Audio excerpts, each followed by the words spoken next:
तो बड़ी खबर संयुक्त राष्ट्र से आ रही है, जहां पर भारत को लेकर डोनाल्ड ट्रंप ने, अमेरिका के राष्ट्रपति ने बड़ा बयान दिया है। भारत और पाकिस्तान को लेकर अब ट्रंप ने सीधे संयुक्त राष्ट्र से बड़ा बयान दिया।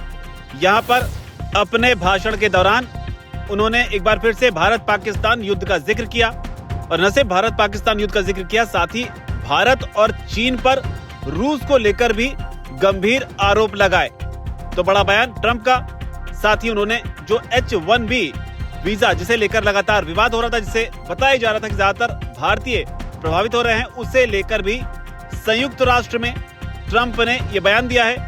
80वीं संयुक्त राष्ट्र की बैठक चल रही है। भारत की ओर से भारत के विदेश मंत्री एस जयशंकर इसमें शिरकत करने के लिए पहुंचे हुए हैं, इससे हिस्सा लेने के लिए पहुंचे हुए हैं। पहले माना जा रहा था कि पीएम मोदी संयुक्त राष्ट्र जाएंगे, लेकिन एस जयशंकर जो है वो भारत का प्रतिनिधित्व जो है वो कर रहे हैं। लेकिन जो ट्रंप ने अपने भाषण के दौरान बातें कही वो बेहद अहम हो जाती है। ट्रंप ने कहा कि मैंने 7 युद्धों को रोका है, तो ये दावा जो है ट्रंप ने किया। साथ ही उन्होंने कहा कि भारत पाकिस्तान और इजराइल ईरान के जो 12 दिन का युद्ध रहा, ये अंतहीन युद्ध थे, उन्हें समाप्त किया है। उन्होंने कहा कि काश ये काम जो है वो संयुक्त राष्ट्र करता, लेकिन ये मुझे करना पड़ा। तो ट्रंप का बड़ा बयान। आगे ट्रंप ने कहा कि चीन और भारत जो है वो यूक्रेन में युद्ध को फंड कर रहे हैं, तो ये बड़ा बयान है। इसके अलावा उन्होंने ये भी कहा कि कुछ नाटो देश भी ऐसा कर रहे हैं। ट्रंप ने आरोप लगाया कि यूरोपीय देश रूस से तेल खरीद रहे हैं और उससे लड़ रहे हैं। ये बेहद शर्मनाक है। तो ट्रंप ने भारत, चीन और यूरोप तीनों पर, यहाँ तक कि नाटो देशों पर भी संयुक्त राष्ट्र से हमला बोला है।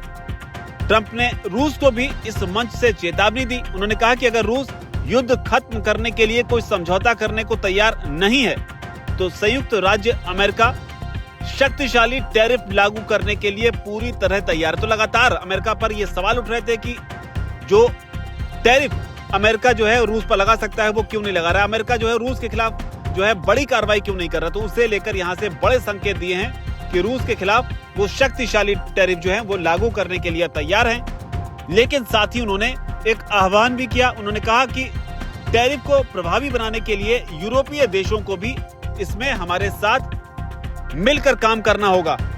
ट्रंप ने कहा कि सभी को रूस से जो ऊर्जा है उसकी खरीद पर तुरंत रोक लगानी होगी। ट्रंप ने अपने भाषण के दौरान कई सारी बातें कही, और यहीं पर उन्होंने अमेरिका की जो ताकत है उसे भी पूरी दुनिया को बताने की कोशिश की। जो उपलब्धियां हैं अमेरिका की, उनका भी बखान करते हुए उन्होंने कहा कि अमेरिका के पास सबसे मजबूत अर्थव्यवस्था, सीमाएं हैं। इसके अलावा जो है सैन्य शक्ति जो है वो सबसे स्ट्रांग है, जो मित्र देश है, और इसके अलावा जो राष्ट्रीय भावना है वो अमेरिका के पास। साथ ही उन्होंने ये भी कहा कि अमेरिका एक गोल्डन एज में है। यही नहीं, ट्रंप ने संयुक्त राष्ट्र पर भी हमला बोला। उन्होंने संयुक्त राष्ट्र पर सवाल उठाते हुए कहा कि ये जो संगठन है ये अपनी पूरी क्षमता का इस्तेमाल नहीं कर रहा है।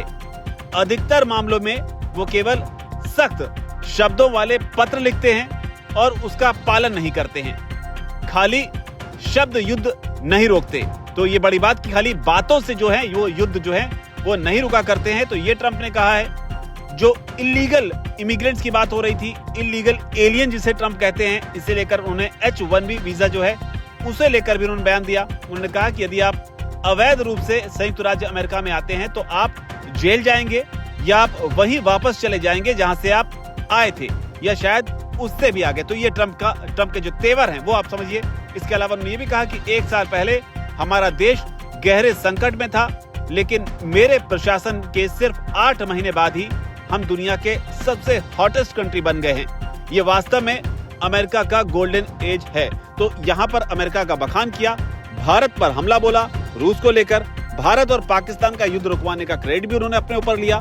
संयुक्त राष्ट्र जिसके मंच पर खड़े होकर बोल रहे थे, उसकी प्रासंगिकता पर भी सवाल उठाए। हालांकि संयुक्त राष्ट्र की प्रासंगिकता पर भारत भी सवाल उठाता रहा है, क्योंकि कई मौकों पर संयुक्त राष्ट्र है अपनी भूमिका को निभाने में नाकाम रहा है। लेकिन ट्रंप ने जो कुछ भी कहा, इसे आप किस तरीके से देखते हैं और इस पर भारत किस तरीके से रिएक्ट करेगा, ये भी दिलचस्प है।